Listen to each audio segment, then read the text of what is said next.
품격 있는 아재, 아지매 여러분 안녕하십니까? 빨간 아재입니다.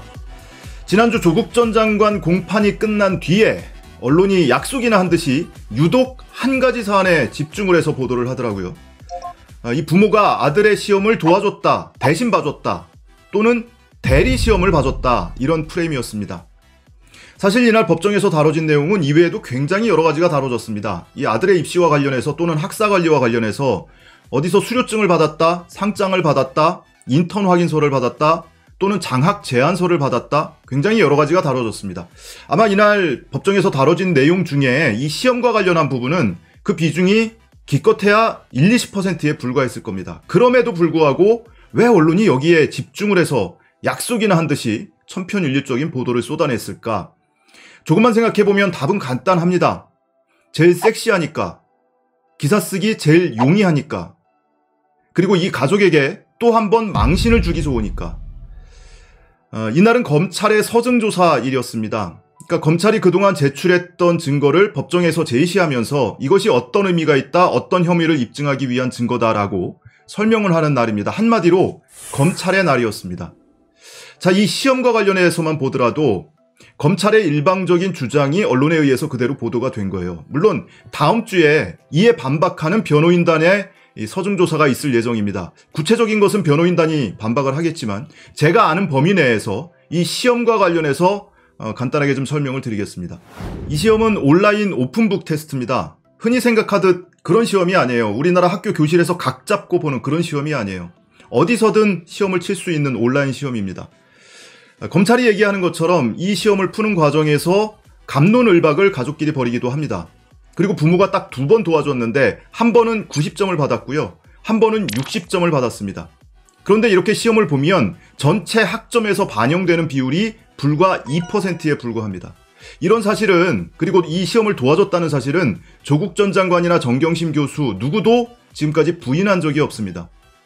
자, 그런데 검찰의 주장과 이 피고인들의 당시 상황이라든지 이 시험에 대한 이해를 얹어서 보면 전혀 다른 풍경이 펼쳐집니다.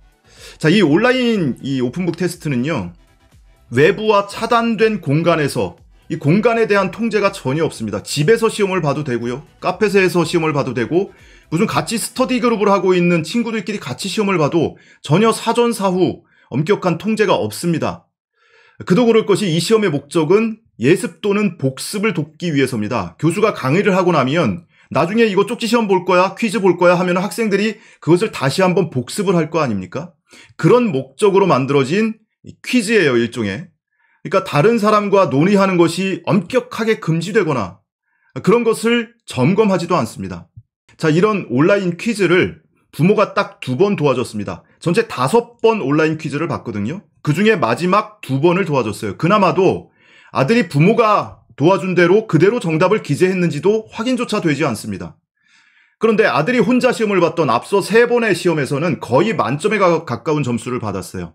그리고 나중에 부모가 도와준 2번의 시험에서, 더더구나 맨 마지막 시험에서는 60점, 최하위 점수를 받았습니다.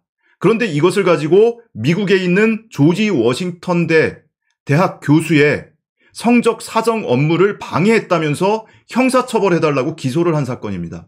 검찰은 이런 이미지를 노렸을 겁니다. 부모가 굉장히 극성이었어. 아들 시험까지 도와줄 정도로 극성스럽게 이 성적 관리를 하고 입시 관리를 했어. 그리고 반면에 그 자녀는 매우 수동적인, 부모 말만 듣는 그런 학생으로 만들어 버리고 싶었던 거죠. 이 가족을 전체 조롱거리로 만들어 버리고 싶었던 걸 겁니다. 근데 이 전후 사정을 따져보면요, 이 아들이 언론에 대대적으로 보도될 정도의 심각한 학교 폭력을 당했습니다. 그리고 그 후유증에서 벗어나지 못해서 지속적으로 친구를 사귀거나 뭐 학교 친구들하고 같이 스터디 그룹을 만들어서 함께 공부를 하고 이런 것이 어려웠던 거예요. 그래서 이 부모는 그 아들이 안타깝기도 하고 딱하기도 하고, 그러니까 아들의 동선이 어떤지, 무슨 일을 하고 있는지, 일정은 어떤지 이런 것들을 수시로 관리하면서 체크를 하고 있던 와중이었습니다. 근데 다른 학생들은 같이 스터디 그룹을 만들어서 함께 스터디원들하고 같이 공부하고 시험 준비하고 하는데 아들은 그러질 못했던 거예요. 그래서 부모가 적극적으로 관리하던 차에 이렇게 온라인 퀴즈를 본다고 해서 그것을 잠시 도와줬을 뿐입니다. 이 온라인 퀴즈는요, 시간도 굉장히 짧아요. 그러니까 순식간에 풀어서 제출을 해야 되는 거예요. 그 안에 니들이 오픈북이니까 책을 펴서 자료를 찾아보든 인터넷에서 자료를 찾아보든 누구의 도움을 받든 그 시간 안에 풀 수 있으면 풀어봐. 이런 성격인 거죠. 이런 미국 대학의 그룹 학습 방식을 우리나라의 이 획일적이고 경쟁적인 이런 시험 시스템하고 그대로 대입을 해서 얘가 부정행위를 했네. 그러니까 업무방해를 했네. 과연 이게 타당한 것인가? 아니 100번 양보해서 미국 대학에서 뭐 우리나라를 떠나보자고요. 미국 대학에서 무슨 컨닝을 하다가 치팅을 하다가 걸렸어요. 그래서 교수한테 야단 맞고 F학점을 낙제를 받았다고 치자고요. 그러면은 그 학생과 또는 도와준 사람을 우리나라 검찰이 수사를 해서 처벌을 해달라고 기소를 합니까? 이 사안은 그 담당 교수나 학교 측에 문제제기가 있었던 것도 아니에요. 검찰이 수사하면서 이 가족을 완전히 탈탈 털었잖아요. 그 가족의 단톡방을 털어서 그걸 뒤져서 얘 시험 도와줬네. 그러니까 처벌해야 돼. 이렇게 기소를 한 사건입니다. 그리고 그것을 갖다가 언론에서는 그 단톡방 내용을 짤로 만들어서 그거를 조롱거리로 삼고 있는 거죠. 어느 검사 자녀처럼 무슨 돈 주고 논문을 사서 제출을 하거나 또는 또 다른 검사 부인처럼 다른 사람을 논문을 베끼고 인터넷 블로그 글을 베끼고 그래서 그걸 가지고 박사학위를 받고 이랬던 사안도 아닙니다. 다시 한번 강조해서 말씀드리지만 조국 전 장관이나 정경심 교수나 그 누구도 이 같은 사실관계 자체를 부인한 적은 없습니다. 그런데 검찰이 이 가족의 단톡방을 뒤져서 그 대화 내용을 공개하고 그 대화 내용을 가지고 언론은 짤로 만들어서 그걸 유포하면서 조롱거리로 삼고 과연 이게 온당한 일이냐 하는 질문을 던질 수밖에 없는 거죠. 현직 대통령의 부인 김건희 씨 논문 표절이 명백함에도 불구하고 대학에서 표절 아니다 이렇게 발표를 했죠. 표절인데 표절이 아니다라는 겁니다. 이거를 학계가 나서서 국민검증단을 꾸려서 직접 검증하겠다고 발표를 한 적이 있습니다. 그 결과가 내일 발표됩니다. 그런데 이 내용을 미리 조금만 말씀드리면 단순히 논문을 표절한 것에 지나지 않아요. 다른 사람의 논문을 갖다가 표절하거나 인용 각주를 달지 않거나 여기서 끝나는 게 아닙니다. 표절 그 이상의 결과가 공개될 겁니다. 내일 한번 지켜보시죠. 그리고 그런 김건희 씨에 대해서는 과연 온당한 조치가 내려지는지 한번 지켜보시죠. 정경심 교수의 형집행정지 신청이 불허된 뒤에 각계에서 이것을 비판하는 성명과 기자회견이 잇따르고 있습니다. 정치권은 물론이고요. 종교계도 연이어 나서고 있죠. 천주교, 불교에 이어서 오늘은 기독교계에서도 나섰습니다. 전북 기독교 교회 협의회 그리고 전북 인권협의회에서 기자회견을 열고 정경심 교수의 형집행정지 신청 즉각 허가하라, 수용하라 이렇게 주장을 하고 나섰습니다. 한동훈 장관은 이 수술이나 치료 계획의 구체성이 떨어져서 보류된 걸로 한다. 살펴보겠다. 이렇게 원론적인 답변을 했죠. 그런데 도대체 얼마나 더 구체적으로 증상이 나와야 되는 겁니까? 고민정 의원이 정경심 교수의 진단서를 일부 공개를 했는데요.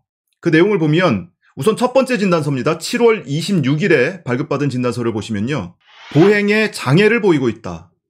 그리고 발끌림에 소견이 있다. 발을 질질 끈다는 거예요. 그리고 마비 소견이 있다. 그래서 빠른 시간 안에 수술을 해야 한다. 이렇게 소견을 밝히고 있습니다. 뿐만 아니라 아래에 보시면 고관절 부위에 현저한 골 감소 현상이 있다. 이 T값이 마이너스 3.5라고 기재되어 있습니다. 이 T값이 마이너스 1.0 이상이면 정상입니다.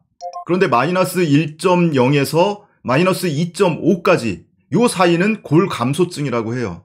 그리고 그보다 심한 경우 마이너스 2.5보다 더 낮은 경우에는 골다공증입니다. 근데 정경심 교수는 그보다 한참 낮은 마이너스 3.5가 나왔습니다. 고도 골다공증이라는 거예요. 이 골다공증이라는 거는 골 밀도가 떨어져서 뼈가 약해진 겁니다. 그래서 낙상을 하거나 어디 부딪히거나 하면 뼈가 쉽게 부러져요. 골절이 쉽게 올 수 있는 겁니다. 자, 두 번째 진단서는요. 형집행정지 신청 이후에 또 한 차례 다른 병원에서 진단서를 받은 건데요.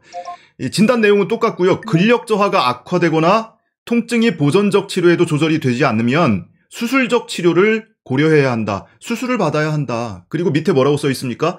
외래 치료보다 입원 치료를 우선적으로 고려해야 한다. 우선 입원을 해서 보존적 치료라도 최소한 하고 그래도 개선이 안 되면 수술을 받아야 한다. 이런 얘기입니다. 자, 그리고 세 번째 진단서는 8월 18일에 형집행정지 신청이 불허되고 나서 그 뒤에 또 한 차례 진단서를 받았습니다. 보시면 후유장애 발생 가능성이 있는 상태다. 적극적인 재활치료가 필요하다. 이렇게 되어 있습니다. 후유장애라는 게 뭐겠습니까?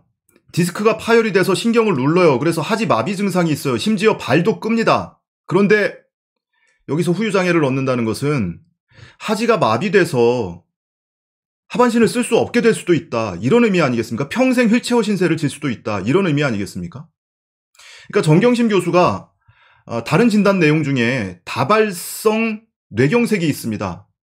다발성 뇌경색이라는 것은 뇌혈관에 혈관이 좁아지고 막히는 거죠. 그래서 종종 실신을 하기도 하고 쓰러지기도 합니다. 실제로 법정에서도 한두 차례 낙상을 하고 혼절을 해서 119 구급차를 타고 병원에 이송된 적이 있었죠. 근데 6월 말에 구치소에서 낙상을 했던 거예요. 그 이후로 4번이나 낙상을 했다고 해요. 그러다가 7월 말에서야 병원에 가서 진단을 받고 디스크가 파열됐다. 그러니까 6월 말에 디스크가 파열된 것을 한 달이 지난 7월 말에야 발견을 하고 8월 초에 형집행정지 신청을 했던 겁니다. 자, 어찌됐든 그렇게 낙상을 하고 혼절을 하면서 디스크가 파열이 됐어요. 그 영향으로 신경을 누르니까 하지 마비 증상이 오죠. 그리고 찌릿찌릿한 통증도 있고요. 그 영향 때문에 신경이 무뎌져서 발을 끌고 다닌다는 겁니다. 자, 이렇게 되면 그 영향 때문에 또 낙상을 추가로 할 수도 있는 겁니다. 걸어 다니다가 갑자기 찌릿하는 통증이 와요. 그럼 넘어질 수 있죠. 발이 끌려서 그 바람에 제대로 보행을 하지 못해서 낙상을 추가로 할 수도 있는 겁니다.